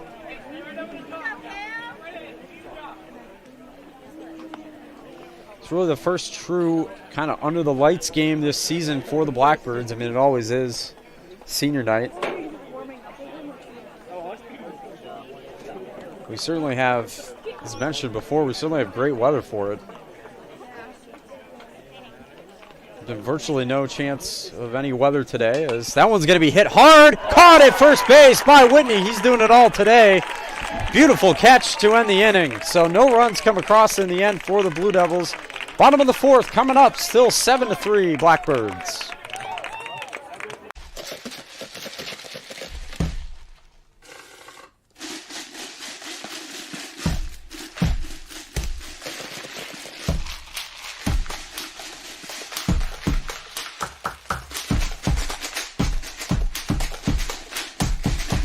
Watch me do my thing. I said, watch me do my shake, shake.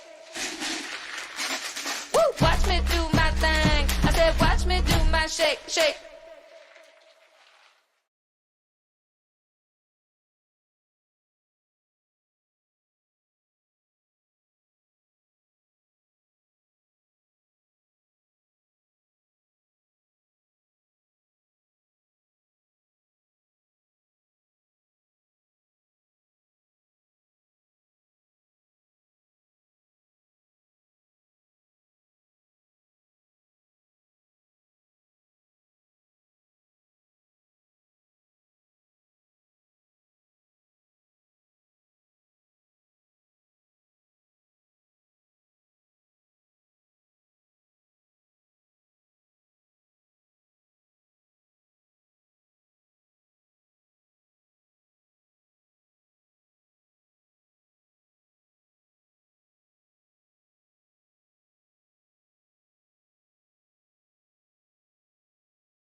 Dom Toscano takes over on the mound from the DH spot for Salem here in inning number 4. Number 21, Gavin. As Gavin Rigby, the Blackbird DH, leads off. Kind of a move that made sense, though, certainly for the Blue Devils, as you have him DHing, so he doesn't have to obviously play in the field, and then just move him over to pitcher. That's ball 1.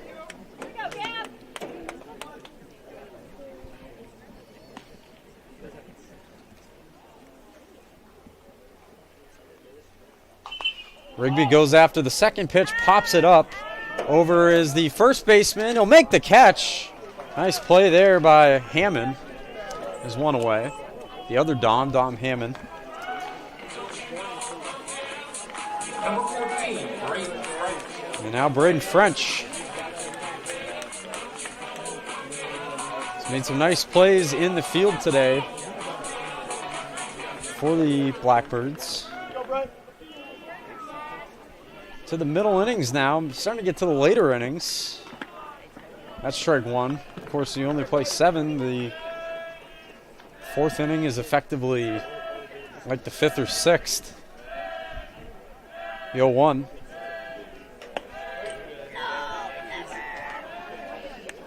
That'll miss high. So people traveled here for Salem, a decent amount probably of parents, whatever, as that one hit in the air to left center field. Under it is the center fielder, Mercedes. He comes over to make the catch for out number 2. So quickly 2 up, 2 down in the 4th for Keene.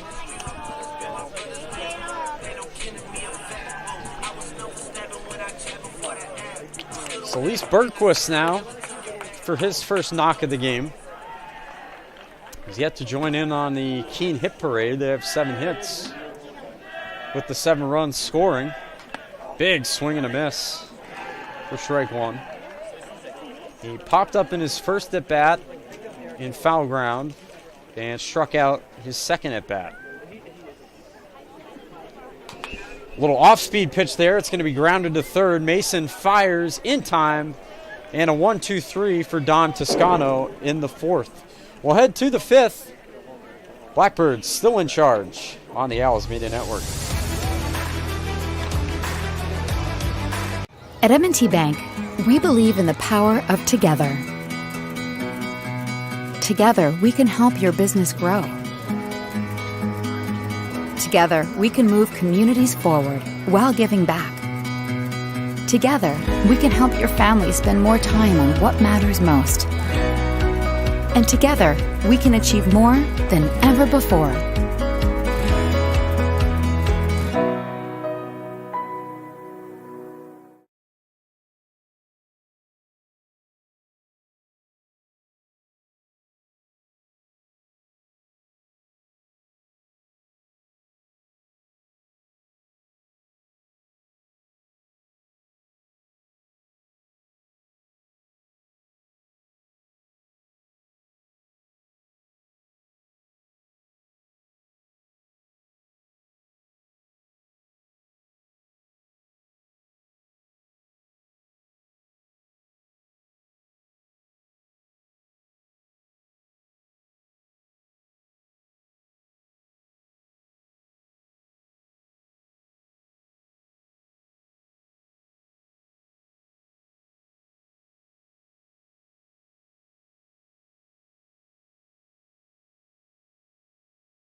Owen Doherty set to lead off, the catcher for the Blue Devils, here in the top half of the 5th inning. So into the later innings now, as Blackbirds have a pretty commanding lead, 4 runs. And Camp Tinnen had a good 4th inning. His best 2 innings have been the 2nd and 4th, so kind of hoping that pattern almost doesn't continue. I hope he has a clean 5th here, because the 1st and 3rd were his problem innings. That one grounded right back to him. Nice bare hand. Throw to first in time. Good play there by Cam Tinnen. Barehanded it, almost kind of held the ball into his body, used his body to grab it. And made a nice throw to Whitney at first for the first out of the fifth. And you'll take that if you're the Blackbirds, some easy outs the rest of the way. Here's the pitcher now, Toscano, moved over from the DH spot. And had a nice last half of the inning, last half of the fourth.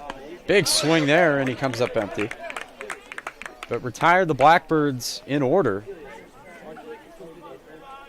That was the first inning first 1-2-3 inning that Salem has pitched against Keene today.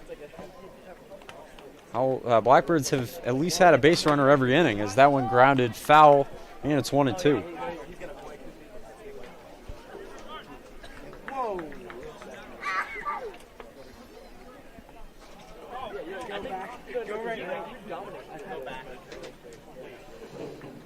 Tinnen looks in with a 1-2.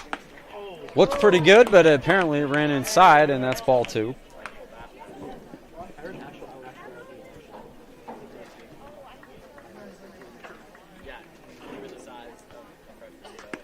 That one just missed, and it'll run the count full. So Dom Hammond, the first baseman's on deck. And Hammond has all the RBIs tonight for Salem. 3-2. Pop foul and out of play.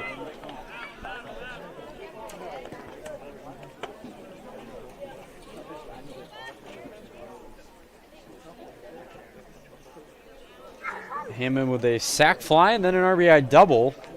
RBI double that came in the third as that one popped up. Whitney running after it in foul ground. Can he make this play? He will not, and neither will Colin Tinnen in right field, who actually slid and almost had it. Great effort by both players. Neither of them come up with it, so the at-bat continues for Salem's pitcher. And Cam Tinnen looking for another strikeout. 3-2. Is going to be grounded right past him. Scooped that time by Giza. Wild toss, not in time. Whitney with a beautiful pick at first base. It was not a clean throw from Giza. And he did pick it, but Toscano able to leg out probably an infield single. It will be. So Dom Hammond now, once again with a runner on base. Last time he was up and there was a runner on base, he drove a ball into the right center field gap for an RBI double. At the time made it a one-run Keene lead. That made it 4-3, but another blast by Zach Whitney, 3-run blast, has made the deficit what it currently sits at.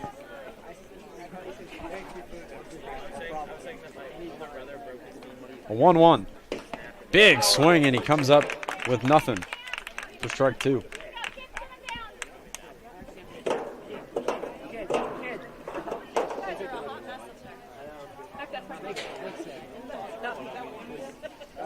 Tinnen eyes another strikeout. Here it is. It's going to be grounded once again to the throw. It gets away. It was grounded once again to Giza. Did go the short way to get the second out. So Toscano was erased.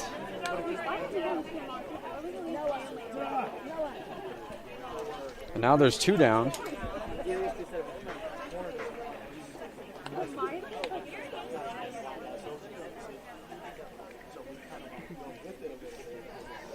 And Patrick Ross, the shortstop, steps in. Probably would have been it might have been a double play ball. It was hit somewhat softly. He's at least got the lead runner. But then the throw from Bergquist just got away. Luckily not far enough to where Hammond could advance. He's on base once again as that one's hit in the air to left. French takes an odd route to it, but he comes down in the end with the baseball. And that will retire the side here in the 5th. To the bottom half we go. Still 7-3 on the Owls Media Network. At Keene State College, life is an adventure. You'll forge your path forward. As an Owl, you'll take on challenges in the classroom, field, court, or track. Every worthwhile adventure has its share of blood, sweat, and tears. It takes hard work and dedication. No Owl flies alone on their journey at Keene State. Teammates, coaches, professors, alumni, and fellow Owls are with you along the way. They lift you up as you continue forward. When you're part of Owl Nation, you become the person you truly want to be.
Number 20, Miles DeRosiers.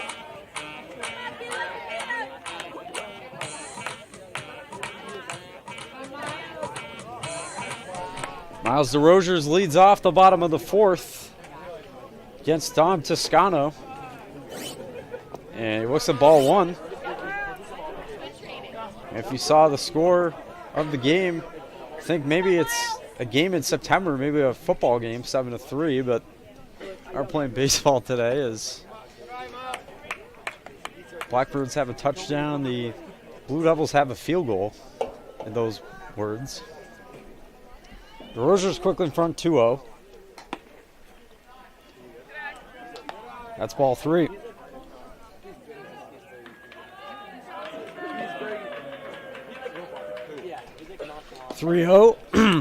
This is for ball 4. And DeRozers is aboard with a leadoff walk.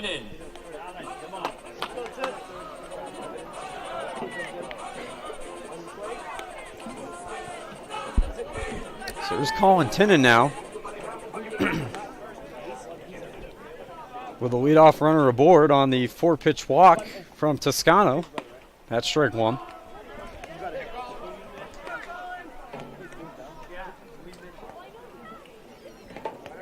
Tinnon also looking for a hit in this one.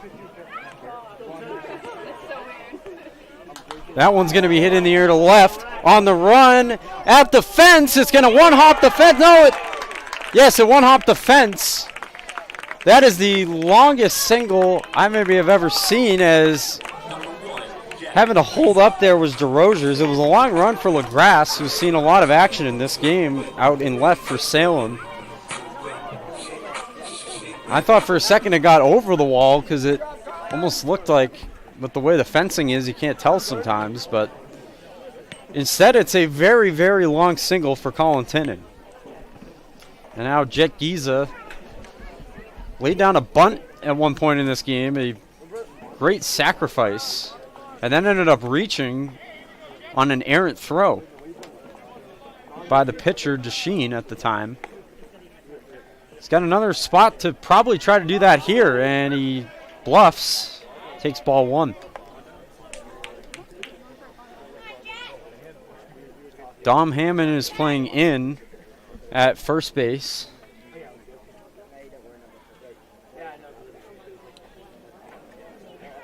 Also in at third is Mason. He gets it down. It looked like he fouled it. Yeah, he fouled it. Might have fouled it off himself even. It sounded like he clipped something. Count is now even.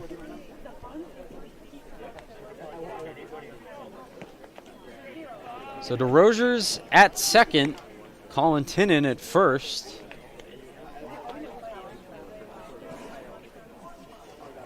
And a 1-1 from Toscano is popped up.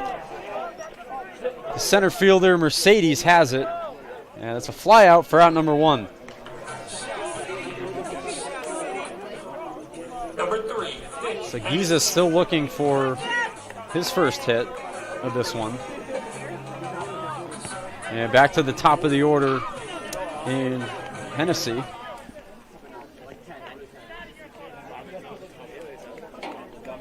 In the bottom of the 5th, Keene looking to add on to their lead of 4 runs, which it has stayed at since the 3rd inning, bottom of the 3rd. First pitch, he shows bunt, and he gets it down, but foul.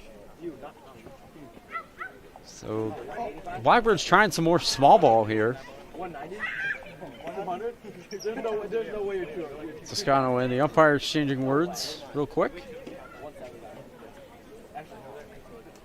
Be surprised if Salem doesn't continue to keep the corners in a bit. Mason at third and Hammond at first. Try to stave off an infield single, which could be what he was trying to do there, reach on an infield hit. 0-1 off the plate. Another prime opportunity. The Owls, there's only been one, the Blackbirds, there's only been one inning where they didn't have a base runner, and that was last inning in the 4th. The 5th inning, as we mentioned on Monday night, popped up. First baseman Hammond calls it. Now the second baseman Cologne calls it, and he'll make the catch. Round number 2. The infield fly rule was in effect as called by the umpire. Number 15, Zach Whitney. As mentioned on Monday night, though, the 5th inning all season has been kind of the money inning for Keene, as they averaged 4 runs an inning in that inning. And kept that up, stayed true to it. They scored 4 in the 5th on Monday, which at the time cut it to a 2-run game, and of course they couldn't rally to tie it or win it in the late innings. Zach Whitney, though, is up, and he's eyeing his 3rd home run of the night. He's also made some nice plays in the field. It's just been an all-around great day for him. That's high ball, too. You got to be thinking he, more than anyone else in this park right now, wants something to hit. Hasn't got it the first couple.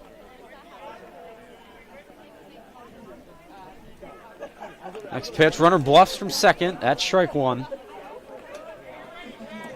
Rogers acted as if he was going for 3rd.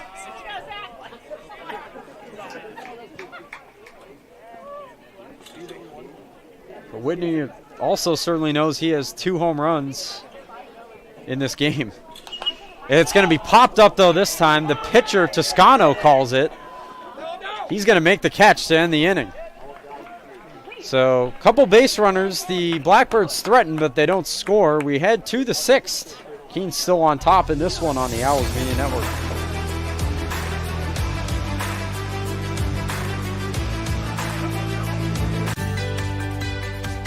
Responsibility is being accountable for your words and actions, first and foremost. It also is an obligation to be a positive influence in the communities around you.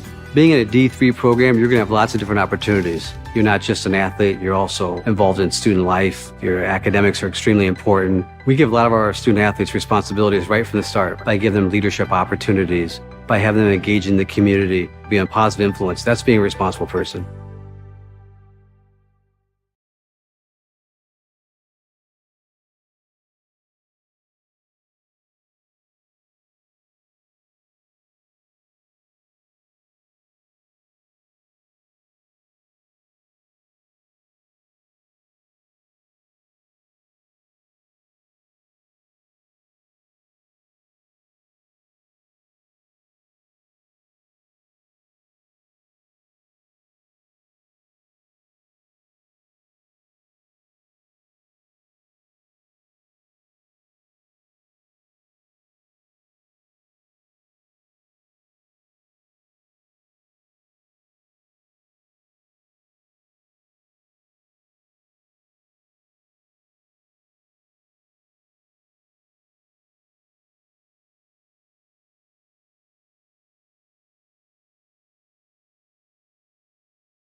Top half of inning number 6, as we talked about in the break.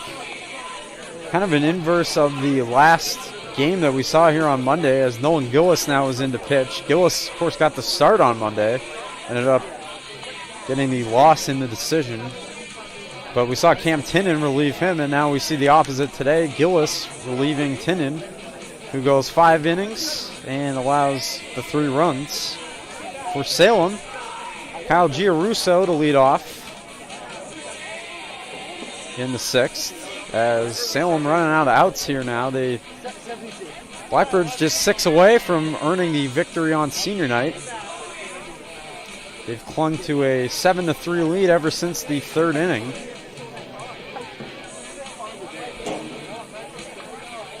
This game has been as close. Actually, Salem took a 1-0 lead in the 1st inning.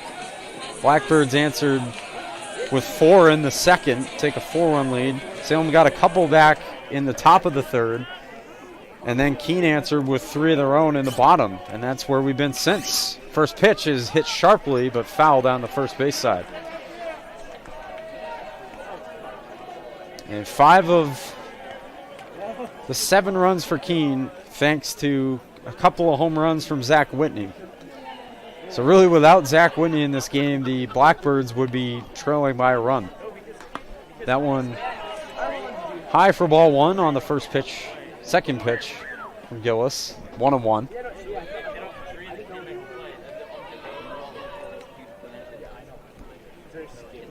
Big swing there from Giarrusso. He can't catch up.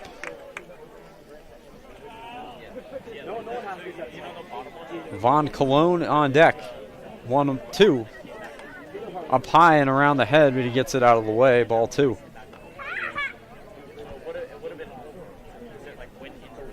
Gillis ended up allowing 7 in 2 1/3 innings in Monday's loss. Some of those runs, of course, came in to score after he left the game. Some of them came in on pass balls as well. So not all of them earned. It's popped up.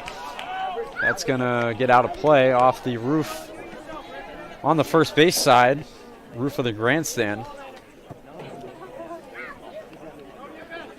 That has been here since this ballpark opened. 2-2. Swing and a miss, strike 3. So 1 batter, Gillis already has a strikeout. 1 away in the 6th. For Yvonne Cologne. Keene trying to have a nice, quick 6th inning here. Gillis trying to make it happen. First pitch, strike 1.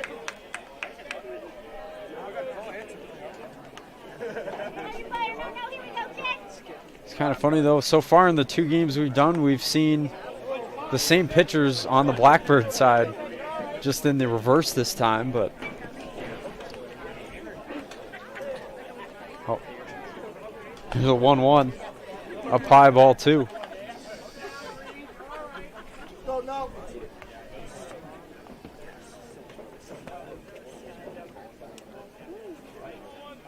Two-1. That's strike 2. He evens the count on the inside half of the plate.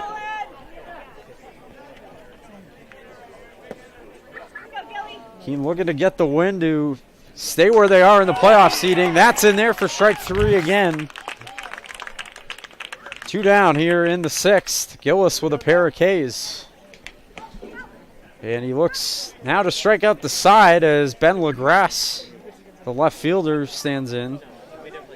Mention has had a busy day in the field. Honestly, both left fielders have. Also French. Swing and a miss. Both of these lineups have a lot of right-handed hitters, so obviously that plays a role. 0-1. Looks like he went. Plate umpire says he did. That's strike 2.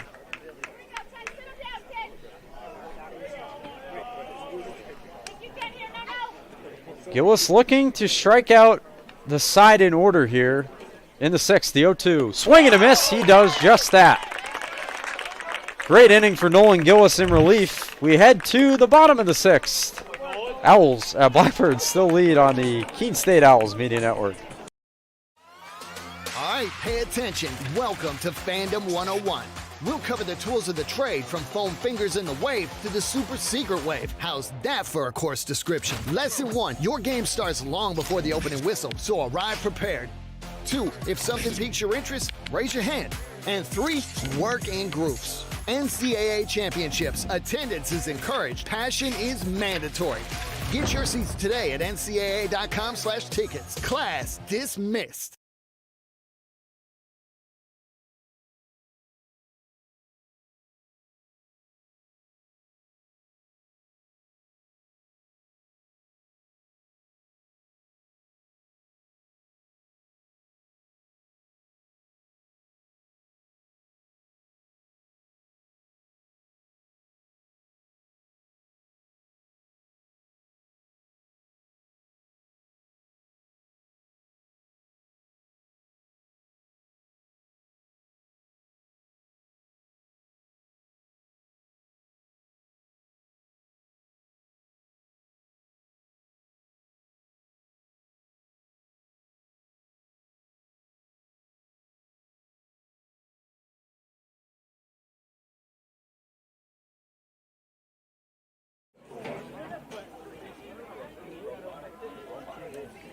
Bottom of the 6th as the sun has set here over Alumni Field on this Thursday night.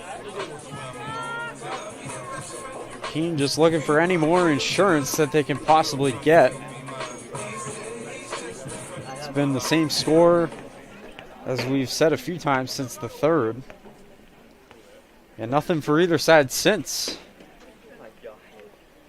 Dom Toscano back out against Brock Haynes. It's grounded to second. Cologne has it, fires with a strike to first in time. One pitch, one away in the Blackbirds 6th. Number 21, Gavin Rigby. Now the DH, Gavin Rigby. Of course, tomorrow night the Blackbirds will be hosting Manchester Memorial High School, another team that has struggled all season.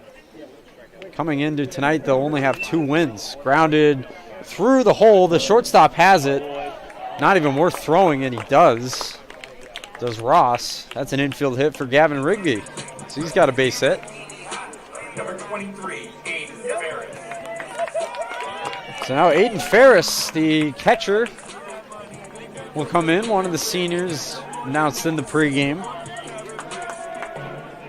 And, of course, on senior night, he'll get an at-bat here. Ferris, the backup catcher, with Rigby now at first. Strike one.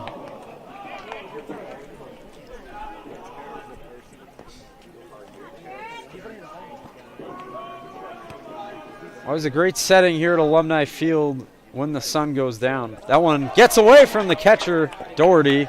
Rigby will sprint down to second, takes a big turn. Will hold up there. You have the great aesthetics here, though. The barn in right field. You have the hills out beyond right field. Looking out, I guess, toward Route 9 West and Vermont. 1-1. Foul back, and it's 1-2. Ferris and his teammates, of course, try to egg him on. Give him a base hit here in this one. And if he gets a base hit here, he might have an RBI. Now with Rigby down to second on the wild pitch. 1-2, Toscano. Swing and a miss. And Ferris is down swinging.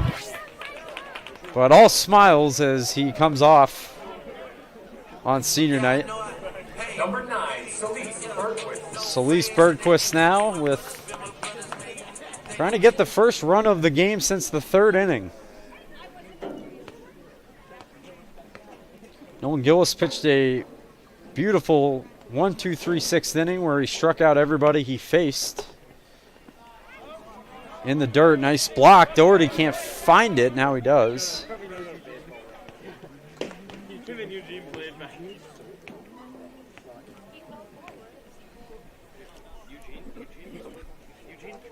course, getting ready for the Swamp Bats home opener at 6:35 on June 5th. They'll take on the North Shore Navigators here from Alumni to kick off their 2024 campaign. And 3 of their first 4 games will be here in Keene. So plenty of opportunities in the early going to see them. Of course, their stream here will also be shown on ESPN Plus throughout the season. A great opportunity there.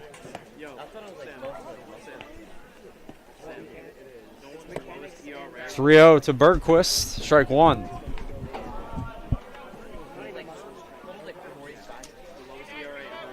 Bergquist reaches.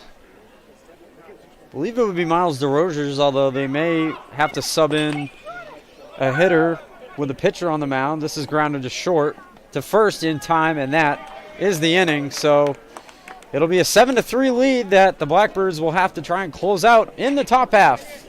We'll see you in the 7th inning on the Owls Media Network.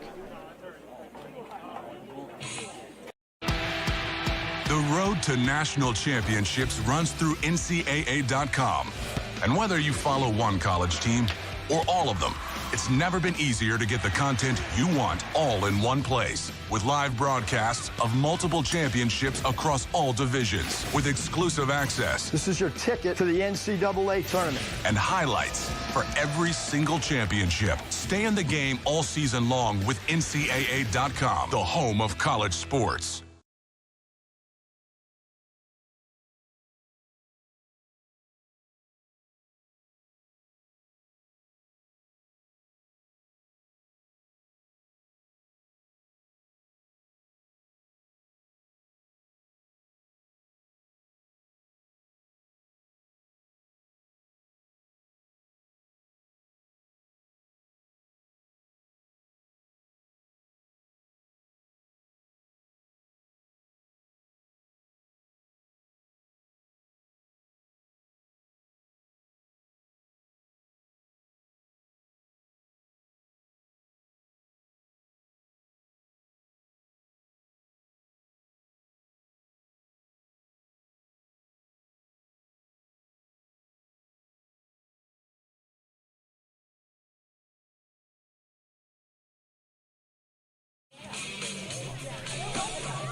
Nolan Gillis will have to face 1, 2, and 3 to try to close out a win for Keene on senior night.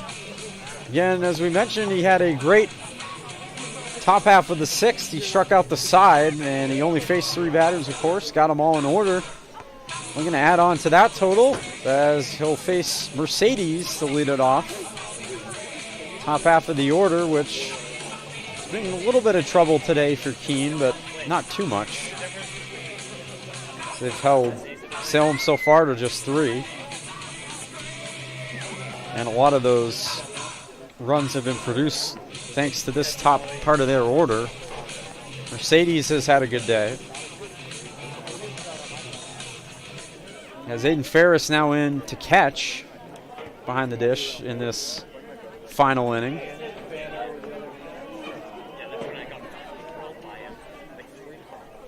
Umpire coming over, confirming the position change with head coach Ryan Bowden. As Ferris, of course, came in to pinch hit for Braden French. French was in left field. So now they have someone else over in left. Might be DeRozier's, actually. They may have switched DeRozier's from catcher to left and put Ferris in. Can't tell exactly, but I believe that is DeRozier's in left. Gillis is ahead, though, 0-1. Here's the pitch. Hit in the air to center. Hennessy back on it. Just in front of the track, he makes the catch for out number 1, and we talk about how short that porch is. That looked like, honestly, a routine fly ball and just in front of the warning track. So don't have to hit it super far to get it out at Alumni.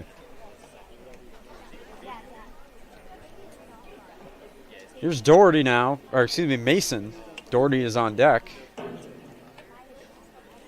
First pitch to him, low for ball one. So one away here in the top of the 7th. Gillis looking to nail down the win for Keene on senior night. Ball two.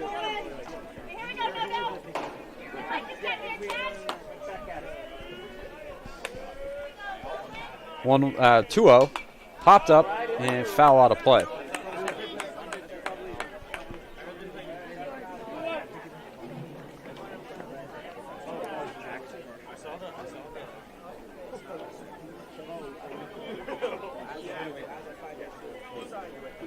One, two, or excuse me, 2-1 is swung on and missed.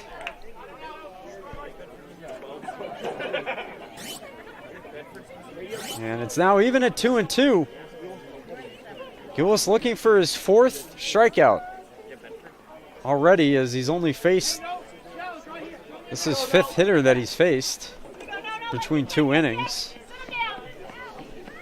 4 out of 5, 80%. Certainly sounds pretty good. 2-2. And did he go? He did not. He'll check down to first. He says, gives the safe sign, so no strikeout on that pitch. And the count is now full.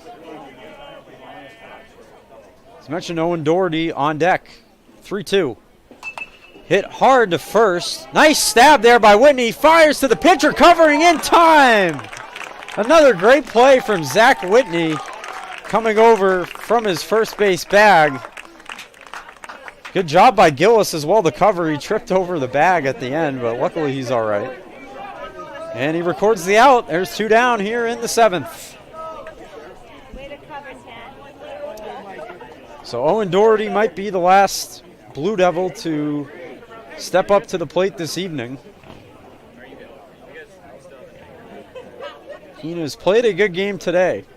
That's strike one.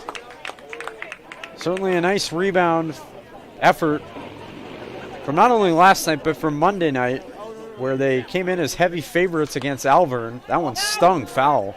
And over the bullpen in right field, it's 0-2. Down to their final strike. Certainly a game that Keene was looking to have on Monday and could not come down with it. But a chance for redemption tonight. The 0-2. Swing and a miss, strike 3, and the ball game is over. Keene wins it by a final of 7-3 on senior night. Win goes to Cam Tinnen. The loss will go to Cooper DeSheen. And nice effort. Final 2 innings for Nolan Gillis on the hill as well to knock down the win for the Blackbirds. So they'll improve to 12-6 and now 9-6 in Division I. Salem will fall to 5-14 overall this season. We thank you so much for joining us as always on senior night tonight for this special occasion. We'll also see you again tomorrow night as the Blackbirds host the Manchester Memorial Crusaders here from Alumni Field. That'll be a 6 p.m. first pitch. Thank you so much for joining us tonight on the Owls Media Network. For Ryan Goodwin, Brian Hearn, everybody on our broadcast crew, thank you so much for joining us once again. We'll see you tomorrow night.